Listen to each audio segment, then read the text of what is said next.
네, 안녕하세요. 부동산 토크쇼 사회를 맡은 박은수입니다. 정말 많은 변화가 요즘에 일어나고 있죠. 코로나19를 비롯해서 기준금리 인하, 앞으로 총선까지 많은 일들이 최근에 저희 주위에서 일어나고 있습니다. 이렇게 많은 혼돈을 거듭하고 불확실성이 커진 지금의 부동산 상황 속에서 과연 시장의 전망은 어떨까? 전문적인 시각을 알려주실 두 분과 함께 이야기 나눠보도록 하겠습니다. 네, 안녕하세요. 스마트튜브 부동산 조사 연구소장 김학렬입니다. 반갑습니다. 인베이드 투자자문 이상우 대표님. 예, 인베이드 투자자문의 이상우입니다. 요즘에 이슈가 되고 있는 궁금해 하실 만한 것들을 함께 이야기해보는 그런 시간을 갖도록 하겠습니다.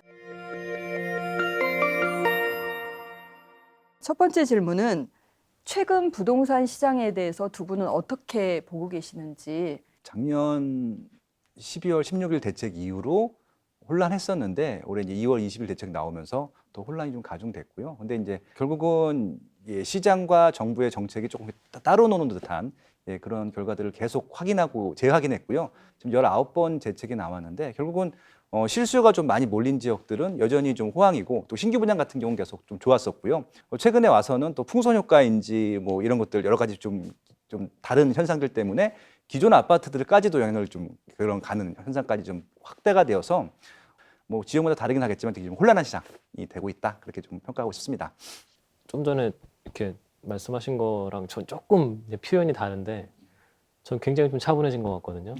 이제 특히 지금 4월을 앞두고 있는 이런 봄을 앞두고 있는 시점에 이런 여러 가지 좀 주변 환경들이 본인의 행동을 이렇게 억제받고 있는데 결국은 이게 오랜 기간 눌려 있을 수는 없다라고 보고 있고요. 코로나나 여러 가지 상황들이 복합되기는 했지만 지금 차분함을 유지하고 있다. 그 어떤 내부는 또 어떤 변수가 있을지 아직은 모르겠다. 이렇게 관망하는 그런 분위기로 생각해도 될까요?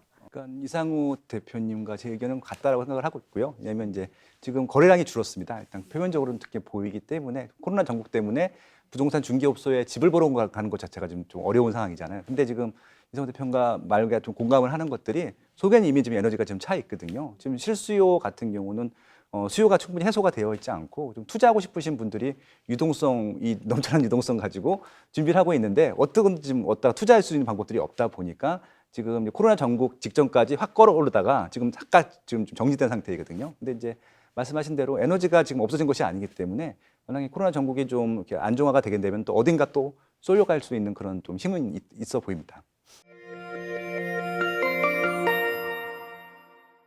2월 20일 부동산 대책이 나왔는데 그 비규제 지역의 풍선 효과들 두 분 생각은 어떤지.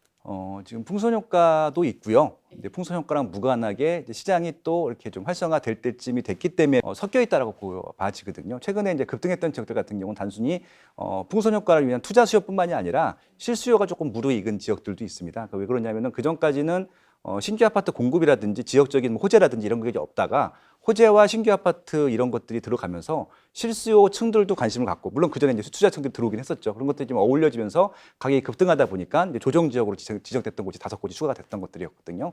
그렇기 때문에 이제 제가 우려가 되는 것들은 뭐냐면은 실수요가 자연스럽게 증가하고 투자 수요가 들어온 지역들 같은 경우는 투자 수요층들이 빠진다 하더라도 어느 정도 시장이 유지될 수 있을 텐데 단순하게 이런 또 풍선 효과라든지 그냥 규제 지역을 피해서 왔던 단기 투자층들 같은 경우는 규제적으로 지정하게 되면 바로 또 이렇게 좀 투자를 안 하게 되는 현상들이 발생되기 때문에 단기간 또 빠지게 될 수 있는 부분들이 있을 것 같아서 뭐 그 두 지역들을 좀 나눠서 봐야 되지 않겠느냐 그렇게 좀 생각을 하고 있습니다. 저는 작년도 말부터 이제 갑자기 만들어진 단어 수용성. 네, 수원, 수용성 유명하죠. 용인, 성남. 네.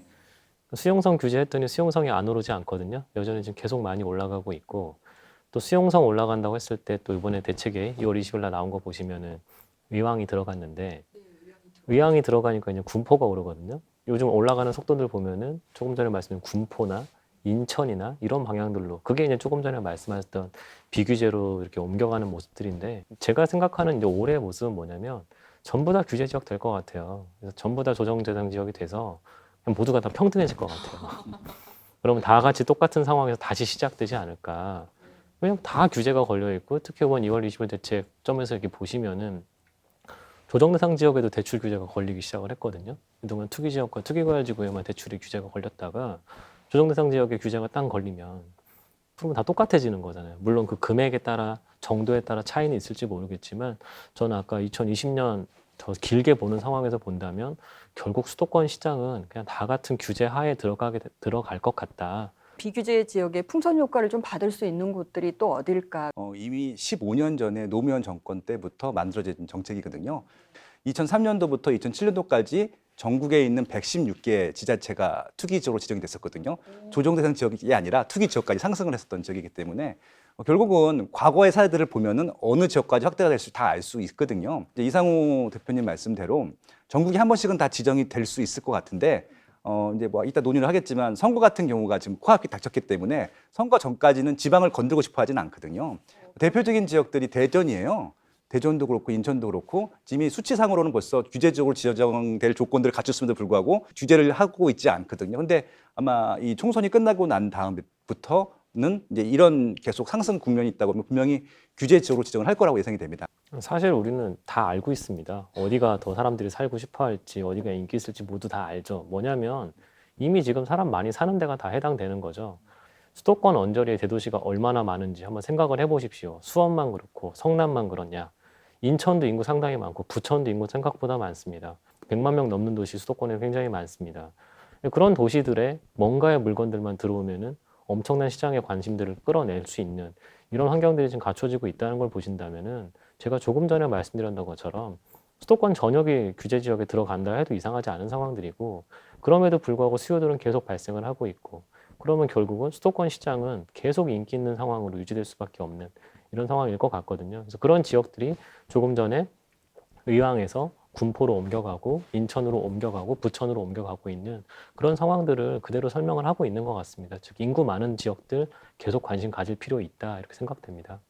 제가 좀 의견을 보태고 싶은 것들은요. 송도라는 신도시가 굉장히 완성도가 높아지기 시작했고요. 청라는 거의 완성이 됐고 영종도 지금 이제 초기 단계를 넘었거든요. 결국은 지금 인천에서 인천시장을 이끌고 있는 것들은 이런 신도시들의 신규 아파트들이 일단은 조금 기반 시설이 이전 인천과는 다른, 그러니까 인천의 구도심과는 다른 좀 기반 시설을 제공하면서 상품을 제공해서 좀 업그레이드 시켰다고 생각을 하고 있고요.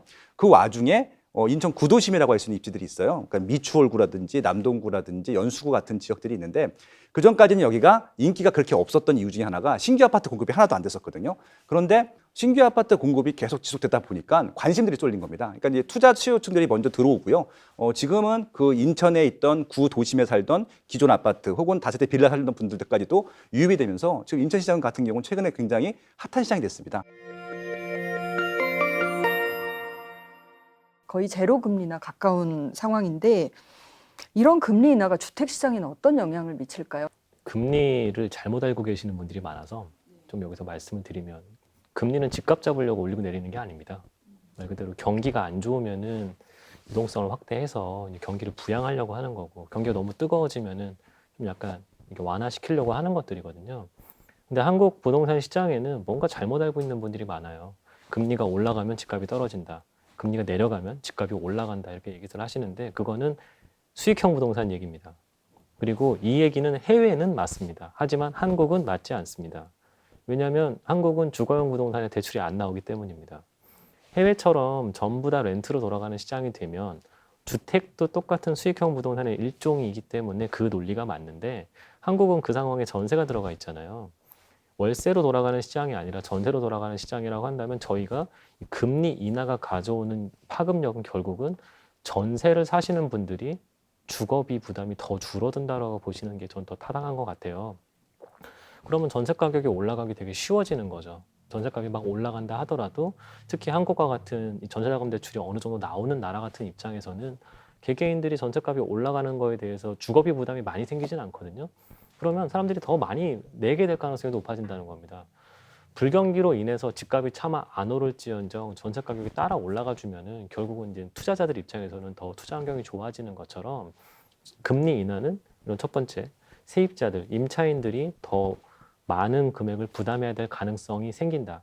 두 번째는 이 대출 부분에 대한 것들인데 금리 인하가 결국 이제 의미하는 것들은 경기의 위축을 설명하는 거기 때문에 그러면 투자자 입장에서면 똑같은 자산이라고 하더라도 조금 더 안전한 조금 더 편한 자산으로 투자를 할 수밖에 없습니다. 그게 서울 투자든 수도권 투자든 강남 투자든 저는 똑같다고 보거든요. 그래서 첫 번째는 아까 임대료가 상당히 좀 증가할 수 있는 가능성 첫 번째. 두 번째는 더 안전 자산으로 돈들이 많이 모일 가능성이 있다. 이 두 가지를 좀 설명을 드리겠고요. 조금 전에 아까 사회자께서 말씀하신 게 처음 본다고 말씀하셨잖아요. 1% 미만 금리는 처음 본다고. 사실 한국인들은 직접 보질 못해서 그렇지 지금 유럽과 미국에서 이 마이너스 금리를 본 지가 몇 년인지 저는 모르겠습니다. 마이너스 금리가 이미 갔던 나라들의 그 주거의 시장은 어땠는지. 마이너스 금리 상황 중에서 일본의 경기가 좋아지기 시작을 했거든요. 근데 그러면서 고용도 좋아지고 이게 맞물리면서 그러니까 마이너스 금리 상황이 계속 유지됨에도 불구하고 결국은 고용 증가와 수요 증가라는 부분들이 임대료 상승과 매매가 상승을 좀 이끌었어요. 근데 그런 것들이 전 지역이 나타나긴 했지만 제일 강하게 나타난 지역들은 당연히 대도시 지역들이었습니다. 수도권, 뭐 오사카에 있는 긴키권, 후쿠오카, 삿포로, 나고야 이런 지역들에서 대부분 상승이 이루어졌거든요. 그러니까 지방 도시들까지 다 오른 거 아니고 주요 도시들, 거점 도시들 중심으로만 상승을 했습니다. 결국 일자리랑 관련이 있었다는 거죠. 정부가 금리 인하를 했으니까 향후 대출 규제를 푸는 정책들도 내놓지 않을까요? 제가 제안드린 분이 그분들이거든요. 다 주택자들한테 대출 규제를 하는 것들은 제가 어느 정도 공감을 해드릴 수 있는데 이해는 못하지만 근데 무주택자들이나 1주택자들 이사 수요에 있어서는 대출을 좀 파격적으로 해주시는 게 좋다라고 생각을 하고 있고요. 과거처럼 한 70%가 제 기억에는 맥시멈일 텐데 그 정도 해주셔도 충분히 이것들은 제도적으로 문제가 안 되거든요. 그러니까 대출이 늘어나게 되면은 이게 나중에 대출 문제 때문에 사회적으로 좀 문제가 생길 수 있다라고 생각을 하는 것 같아요. 근데 이제 어떤 부분들을 보면 되냐면요. 아파트 같은 경우가 경매에 넘어갔을 경우에 보통 이제 낙찰가율이 95%에서 105% 사이 정도 되거든요. 그럼 저희 그 대출 수준이라고 하면은 이제 비규제적에선 60% 70%일 텐데 그 금액으로 경매가 넘어간다 하더라도 이 금융시장엔 전혀 문제가 안 되는 상품들이잖아요. 결국 조금은 완화해 주셔도 상관은 없다. 그런 좀 제안들을 좀 드려보고 싶네요. 코로나가 현재 장기화될 조짐을 보이고 있는데 이 코로나가 부동산 시장에는 어떤 영향을 미칠지. 코로나 때문에 가장 큰 피해를 보는 층 중에 하나가 아마 이사를 가셔야 될 분들, 또 중개업소 같은 경우는 양쪽 다 수요가 없기 때문에 그렇게 하다 보니까 결국은 거래가 안 되는 것들이죠. 그렇기 때문에 지금 정상적인 거래가 안 되고 있기 때문에 이런 정상적인 거래가 안 돼서 거래량이 급감하는 것들 같은 경우 영향을 줄 수가 있긴 한데 최근에 재밌는 걸 뭘 봤냐면요. 주택 청약 시장은 그냥 다 완판이고 경쟁률이 높습니다. 인터넷에서 하다 보니까 그런 것들이거든요. 결국은 코로나 전국 같은 경우는 직접적으로 구축 거래들 같은 경우는 조금 위축이 될 수는 있겠지만 신규 분양 같은 경우 오히려 또 그쪽에 집중하게 되는 현상들이 벌어지기 때문에 오히려 좀 신축과 그러니까 분양 시장과 청약 시장과 기존 구축 시장 같은 경우는 조금 거래량 측면에서 아니면 관심도 측면에서 좀 양극화되지 않겠느냐 그렇게 좀 분석을 해보고 있습니다. 저는 이게 좀 오래 가면 일반인들의 삶의 패턴이 좀 많이 바뀔 것 같아요. 이게 뭐냐면 집에 있기 좀 싫거든요. 왜냐면 저는 옛날 집에 살고 있어서 저도 새 아파트면 오래오래 집에 있을 텐데 이제 집에 대한 생각들이 더 많이 바뀌는 것 같습니다. 항상 밖에서 활동하시다가 집에서 거의 잠만 자는 이런 젊은 층들의 부부들의 모습조차도 퇴근 즉시 집에 와서 밥 세 끼 다 해 먹어야 되는 이런 상황들로 가면은 우리가 평소에 중요치 않다라고 생각했던 그런 평면들 구성들도 다시 한번 중요도가 더 강화될 수 있어야 되는 부분도 생길 것 같고 우리 삶에서 그동안 특히 아파트 주택에서 봤을 때 뭐가 제일 중요하냐 이렇게 봤던 포인트들이 점점 좀 지금 당장은 약화돼 있거든요.